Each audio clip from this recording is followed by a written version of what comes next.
Hello, কি হয়েছে? তুমি কল ধরতেছো না কেন? আমি স্টেশনে এসে দাঁড়ায় আছি, তুমি কই? তুমি চলে আসছো।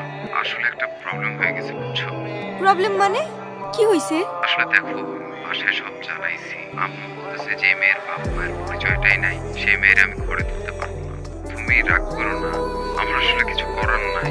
আমি আমার ফ্যামিলির কথার বাইরে যাইতে পারবো না।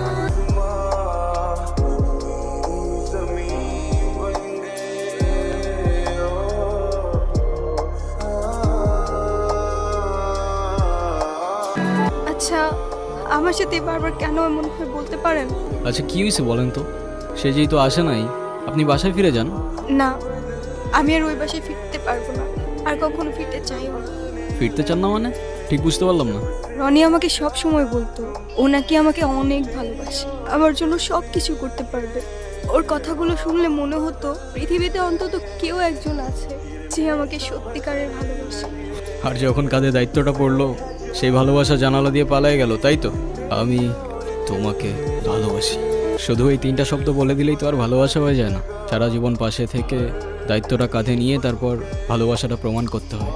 আমি এখন কই যাব, কি করব, কোনো কিছুই না বুঝে উঠতে পারছি না। আমি যাচ্ছিলাম একটা জায়গায়, আপনি চাইলে আমার সাথে যেতে পারেন।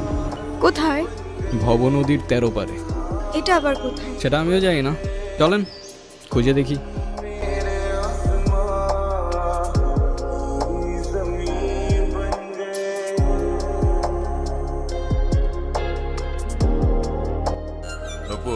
আমি তোমারে বারবার বললাম যে আমি শেরনি করি, তুমি আমার লেগে এতটুকু অপেক্ষা করতে পারলো না?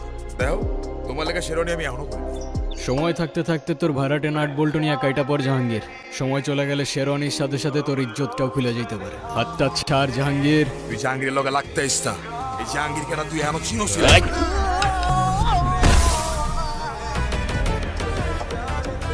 তোর মতো জাহাঙ্গীর প্রত্যেকটা গলির মোড়ে জঞ্জালের মতো পড়ে থাকে, চেনার প্রয়োজনই মনে করি।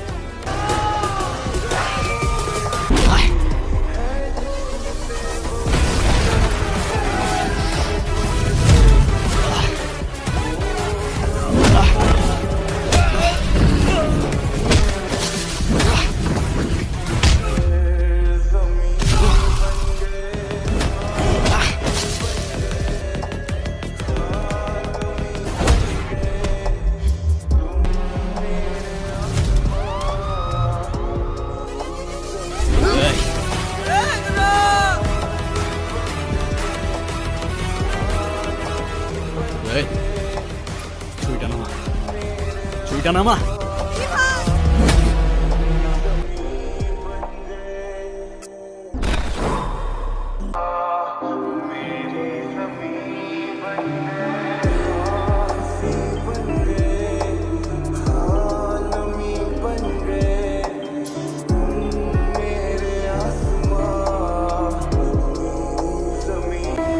আরে বলো না কবু, আমি তো সে কখন বলে ফেলাইছি, বলে ফেলো। ক মা ক, আমি কবুল বলবো না। কবুলটা ক। বললাম তো আমি একবার, আমি কবুল বলবো না। আমি ওনাকে বিয়ে করব না। বিয়ে করবি না মানে? করবে না মানে করবে না, আর নো মিন্স। তুই আবার এনেছিস? ওরে আজকে আমি এই সাবধানে, তোর জবানের চেয়েও ট্রিগার ফার্স্ট চলে। একবার চেপে দিলে তোর কথা আর আমার কান পর্যন্ত পৌঁছাবে না ভাই। বাবা, এই জাহাঙ্গীর আমার সহজ সরল ভাগ্নিটারে ভয় ভীতি দেয়, আজকে বিয়ে করতে আইছে। তোমরা আইছো, খুব ভালো হয়েছে। আমারে বাঁচাও বাবা, আমারে বাঁচাও। এ বাসাই, তুই আমার লোকে পটি দিতেছস? তোর ভাগ্নির সাথে বিয়ে দেওয়ার কথা বলে তুই আমার কাছ থেকে 1.5 লাখ টাকা নিছস। এর আগে কত টাকা নিছস তুই মনে আছে? টাকা কই? হ্যাঁ, তুই এখন তোর ভাগ্নির লোকে আমার বিয়া দিবি আর নালে টাকা দিবি, কি করবি ক? ছি মামা, তোমার কি এতটুকু লজ্জা করে না? ছোটবেলা থেকে তোমাদেরকে আমি আমার বাবা মার জায়গায় দেখতাম, আর সেই তুমি। একটা মানুষ এতটা স্বার্থপর হয় কিভাবে? আপনার নিজের মেয়ে হলে এটা করতে পারতেন? যেই মানুষটা আপনাদের জন্য এত কষ্ট করত, তার পরিশ্রমের সব টাকা আপনার হাতে তুলে দিত, সেই মানুষটাকে আপনারা টাকার জন্য বিক্রি করে দিচ্ছিলেন। পারেনও আপনারা। বাবা, আমার ভুল হয়ে গেছে, বড় ভুল হয়ে গেছে, আমার মাফ করে দাও বাবা। আমার কাছে না, যার উপর জুলুম করছেন তার কাছে মাফ চান। আমারে মাফ করে দে মা, আমি বড় ভুল করে বলেছি, আমারে মাফ করে দে মা। তাহলে আমি জীবনও শান্তি পাবো না মা। তাহলে আমার টাকা, আমার টাকা কি হবো? এই টাকা মানে, টাকা মানে কি? তোর কত বড় সাহস, তুই আমার ছেলে গায়ে হাত তুলছস? তুই যে এখনো জিন্দা হয়ে আমার সামনে দাঁড়ায় আছিস না, এটাই তোর সাত কপালে ভাগ্য। শুনেন আব্বাস মিয়া, আপনার মেয়ে এখন থেকে আমার মেয়ে হয়েই থাকবে। যেদিন আপনি আপনার স্বভাব চরিত্র পরিবর্তন করতে পারবেন সেদিন এসে মেয়েটাকে দেখে যাবেন। আমার বাড়ির দরজা আপনার জন্য খোলা থাকবে।